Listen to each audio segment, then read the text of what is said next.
নুসরাত জাহান রিফা লিখেছেন, মৃত ব্যক্তির পক্ষ থেকে বদলি হজ ও কোরবানির পদ্ধতিটা বিস্তারিত জানতে চাই। মৃত ব্যক্তির পক্ষ থেকে বদলি হজ করতে পারেন যদি তিনি ওসিয়ত করে যেয়ে থাকেন যে আমি হজ করতে যদি না পারি আমার সম্পদ থেকে তোমরা হজের ব্যবস্থা করবে, তখন তার পক্ষ থেকে বদলি হজের ব্যবস্থা করা ওয়াজিব সন্তানদের উপর।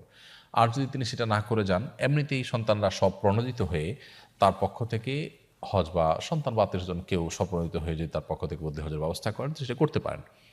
এক সাহাবী নবী সাল্লাল্লাহু আলাইহি ওয়াসাল্লামকে জিজ্ঞাসা করেছেন তার মা সম্পর্কে যে হে আল্লাহ রাসূল, আমার মা মারা গেছেন, আফা আহুজ্জু আনহা, আমি কি তার পক্ষ থেকে হজ করতে পারি? নবী সাল্লাল্লাহু আলাইহি ওয়াসাল্লাম বললেন, নাম, হ্যাঁ তুমি করতে পারো। তো এই জন্য মৃত ব্যক্তির তরফ থেকে বদলি হজ করা যায়। ঠিক একইভাবে কোরবানিও করা যায়। নবী করিম সাল্লাল্লাহু আলাইহি ওয়াসাল্লাম ইব্রাহিম আলাইহিস সালামের পক্ষ থেকে কোরবানি করেছেন, তিনি মৃত। তো মৃত ব্যক্তির তরফ থেকে কোরবানিও করা যায়, হজও করা যায়। এরপরে প্রশ্ন করেছেন মোহাম্মদ ইব্রাহিম, আপনি লিখেছেন একজন বক্তা টিকটকার হয়েছিল, সে পুনরায় আবার ওয়াজে ফিরে এসেছে, তাকে ওয়াজের দাওয়াত দেওয়া উচিত হবে কিনা? তার নিজেরই এখন ওয়াজের ফিল্ডে যাওয়া উচিত নয়। কারণ হলো ওয়াজ করার জন্য সে নিজে আসলে উপযুক্তই হয়নি।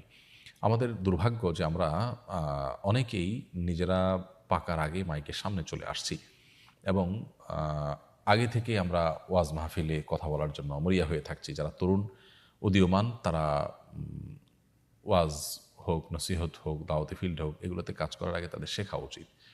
পর্যাপ্ত সময় নিয়ে সেগুলো তাদের শেখা উচিত, বোঝা উচিত। তাহলে ইনশাআল্লাহ তাদের জন্য সামনে অগ্রসর হওয়াটা অনেক বেশি সহজ হবে। আর যদি তারা সেটা না করে তাহলে সেক্ষেত্রে এ জাতীয় পরিস্থিতিতে তারা নিজেরা বিভ্রান্ত হবে, জাতিকে বিভ্রান্ত করবে। এই যে একজন মানুষ মাহফিলের ময়দান থেকে হঠাৎ করে এই ফাসিকদের কাতারে চলে যাওয়া, এটা আলামত হলো যে তার ভেতরে দিনদারিতাটা ভালো করে বসেই নেই। তিনি নিজেই দিনদারিতা ভালো করে বোঝেন না, তিনি কি মানুষকে নসিহত করবেন? তো তার এখন নিজেরই ফিল্ডে যাওয়া উচিত না, আর অন্যদেরও তাকে নিয়ে টানি করা উচিত না, বরং তাকে তার উচিত আরও পড়াশোনা করা, আরও সিনিয়র ওলামা ইকরামের তত্ত্বাবধানে তাদের সোহবতে থেকে নিজেকে গড়ে তোলা, এরপর আস্তে আস্তে সামনে অগ্রসর হওয়া। মোহাম্মদ নুরুল ইসলাম লিখেছেন, কীভাবে হেদায়েতের উপর অটল থাকা যায়? আল্লাহর কাছে দোয়া করবেন, রব্বানা লা তুযিগ কুলুবানা বা'দা ইয হাদাইতানা ওয়া হাব লানা মিন লাদুনকা রাহমা ইন্নাকা আনতাল ওয়াহ্হাব।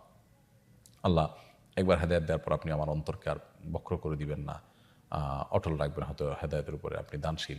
এ দোয়া করবেন, আল্লাহ তাআলা শিখিয়েছেন। এরকম আরও দোয়া রয়েছে, যেমন আমরা দোয়া করতে পারি, ইয়া মুকাল্লিবাল কুলুব সাব্বিত কলবি আলা দীনিকা ওয়া তাআতিক, হে অন্তর পরিবর্তনকারী, আমাদের অন্তরকে আপনি আপনার দ্বীনের উপরে, আপনার আনুগত্যের উপরে অটল অবিচল করে দিন। এভাবে দোয়া করবেন আল্লাহ তাআলার কাছে। এমনি